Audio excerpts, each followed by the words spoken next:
Hello, hello la famille, bonjour, salam alaikum, azur nangadef, mbote, habari gani, muraho, mbolo, mbote.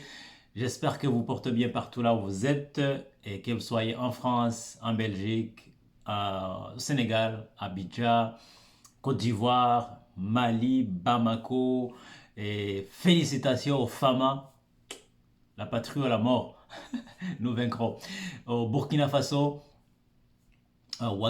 Ouagadougou et Algérie, Alger, Maroc, et Rabat, Tanger, partout là où vous êtes, en île Maurice, partout, au Kenya, Nairobi, Kigali, Bujumbura,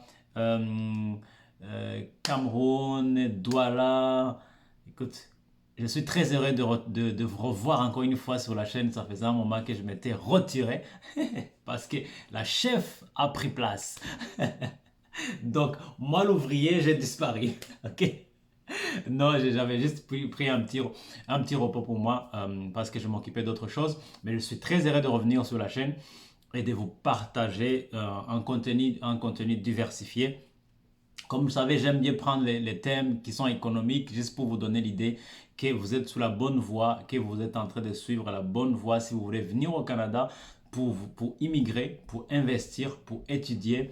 Écoute, vous êtes sur la bonne voie en fait. C'est vraiment l'endroit qu'il faut, c'est le pays où il faut être parce que c'est un pays, encore une fois, en pleine croissance. C'est un pays qui a besoin de votre expertise, qui a besoin de votre présence, spécialement si vous êtes jeune.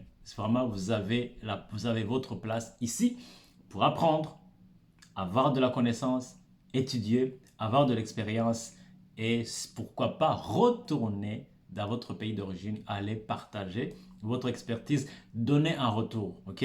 Participer à l'économie canadienne, mais aussi aller donner au pays qui vous a élevé, ok? Jusqu'à aujourd'hui. Bien sûr, si c'est votre passion, moi, c'est ce que j'aime faire. Je pense que voyager, ça permet d'acquérir des compétences, des connaissances, de l'expertise. Et après, il faut créer de l'impact. Il faut créer de l'impact dans la vie des autres personnes. Donc aujourd'hui, si vous le permettez, soyez le bienvenu. Si vous êtes là pour la première fois, je vais vous inviter à liker, protéger cette chaîne. Permet que plusieurs personnes puissent vraiment avoir accès sur ce contenu. C'est gratuit, on ne vous fait pas payer de quoi que ce soit, ok? On voit sur plusieurs chaînes des choses qui se passent, sur plusieurs endroits des forums des choses qui se passent. Mais si on vous permet de regarder ce contenu de qualité, on ne vous fait pas payer quelque chose, on vous demande une seule chose, liker, partager, mettez en commentaire. Écoute, c'est tout ce qu'on vous demande, tout simplement pour que plusieurs personnes puissent en bénéficier, ok? J'espère que ça ne vous coûte rien et c'est déjà fait. Si c'est déjà fait, dites-moi yes! Et après, on y va. Aujourd'hui, je vais vous partager un sujet qui est vraiment qui est débattu beaucoup ces derniers temps ici au Canada. Certaines personnes sont pour et contre et d'autres personnes peut-être sont neutres. Donc je vais en tout cas sortir les chiffres et vous donner un aperçu rationnel. Ok?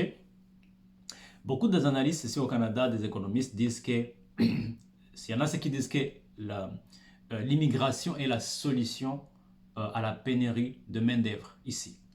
Parce que l'immigration apporte une grande partie de la population active aujourd'hui. Okay? Il y a d'autres économistes, d'autres analystes qui disent que non, l'immigration n'est pas la solution à la pénurie de main-d'œuvre. Et de plus, peut être même le problème aussi.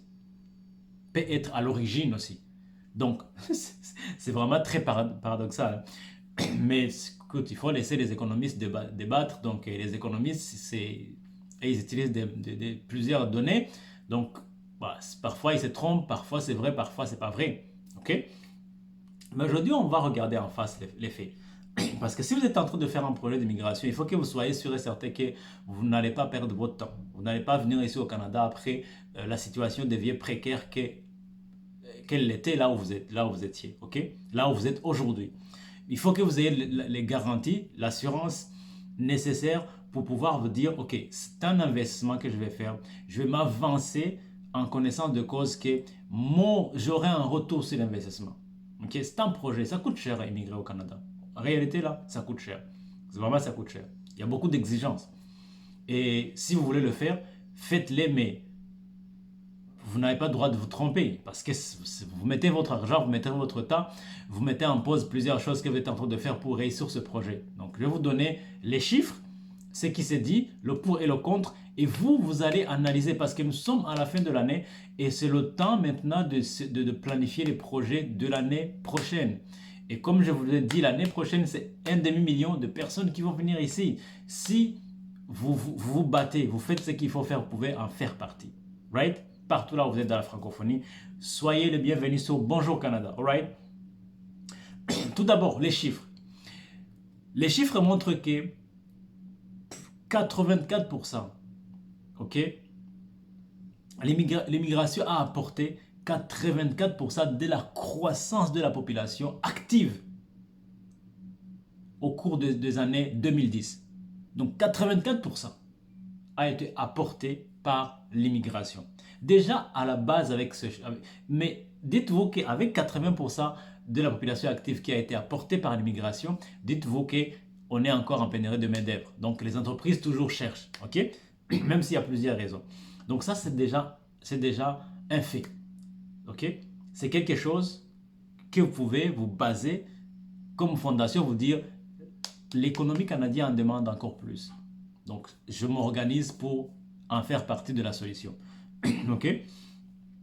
Est-ce pourtant que 84% de la population active a été fournie par l'immigration et que vraiment l'immigration est une solution pour la pénurie de main-d'œuvre en 2023, en 2024 ici au Canada?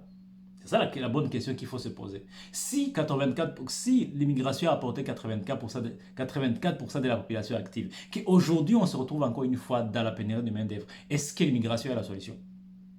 C'est une bonne question légitime à se poser. Ok?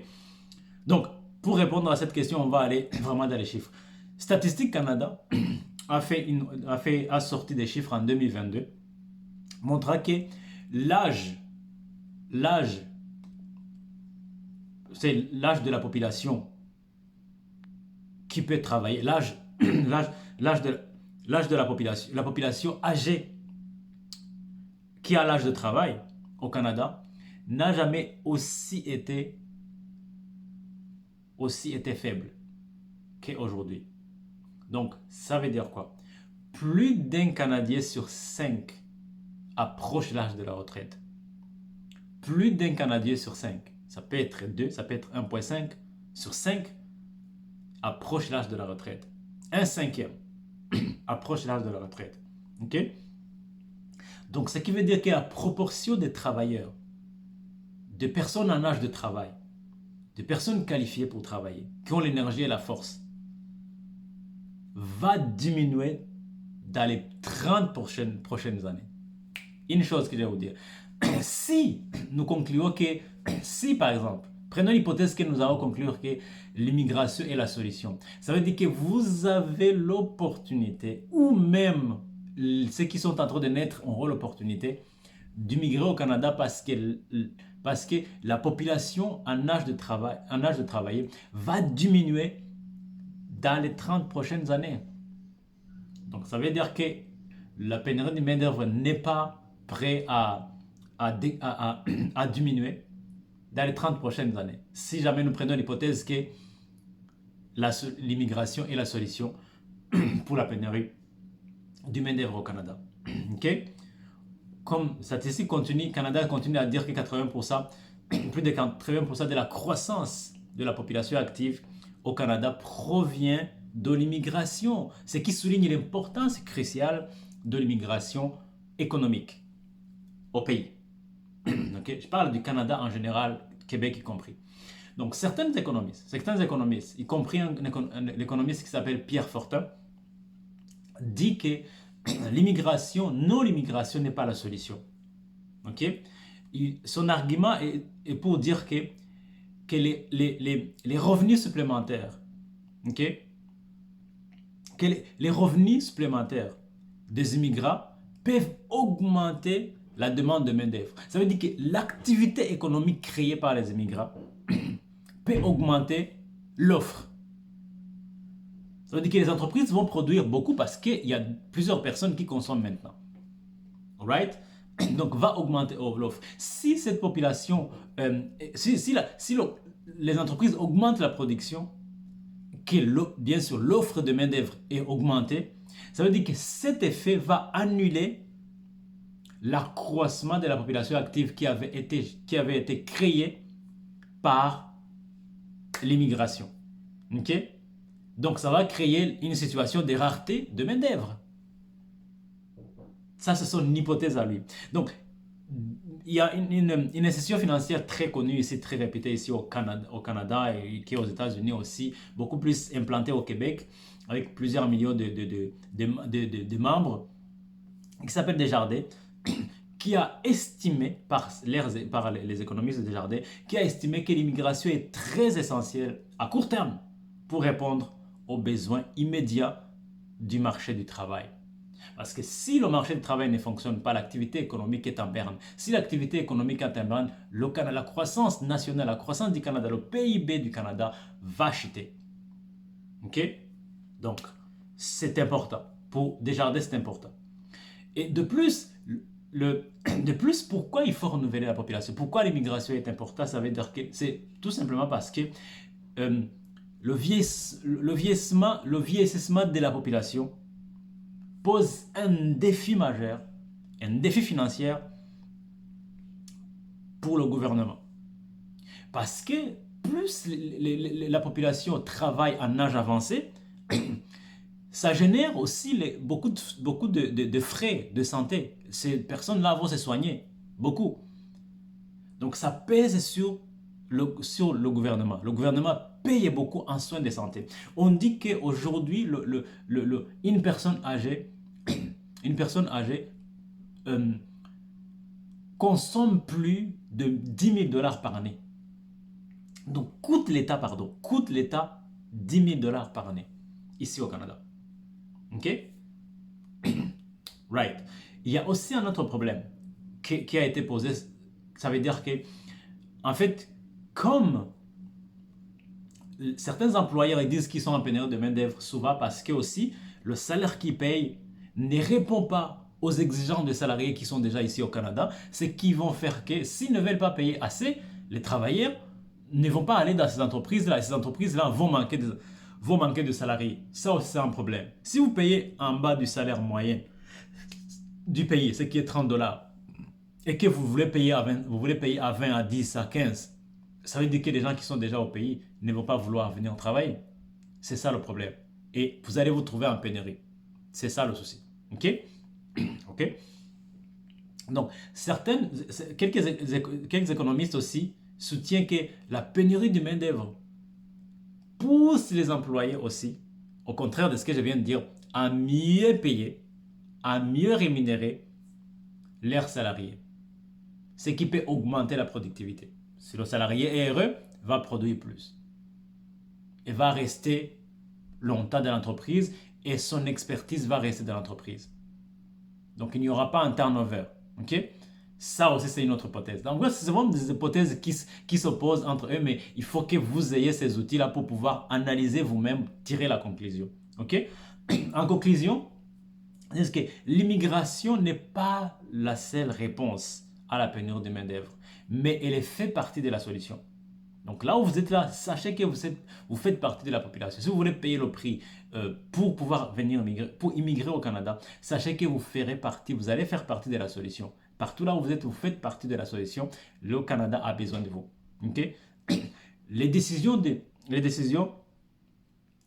Votre décision à vous doit être basée sur des données solides et factuelles. Donc, suivez les données, suivez l'évolution. Lisez les quotidiens.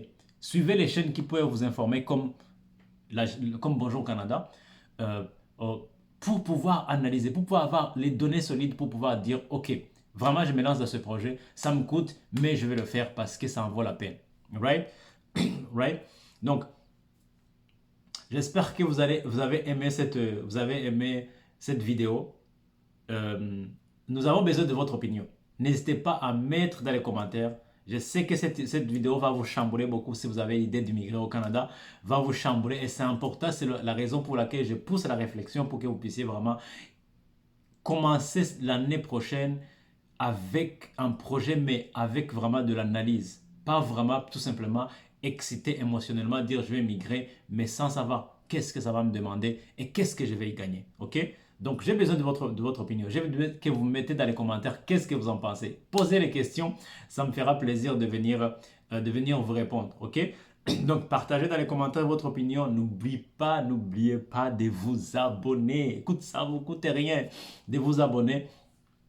Et ça stimule en tout cas la chaîne et ça permet que plusieurs personnes puissent y avoir accès. Je sais que cette vidéo a été longue, mais je voulais vous apporter ces outils et pour que vous puissiez vraiment avoir l'esprit d'analyse et de critique dans votre projet d'immigration. Sur ce, je vous souhaite une excellente journée. À très très bientôt. Portez-vous bien là où vous êtes. Je vous salue depuis le Cameroun, depuis la Côte d'Ivoire, depuis l'Algérie, depuis le Maroc, depuis la France, la Belgique, le Luxembourg, la Suisse, depuis le Rwanda, le Burundi, la République démocratique du Congo, Power, depuis Brazzaville, partout là où vous êtes. Soyez bénis, passez une excellente journée. À très très bientôt sur cette chaîne. Bonjour Canada. Ciao, ciao, ciao. Bye.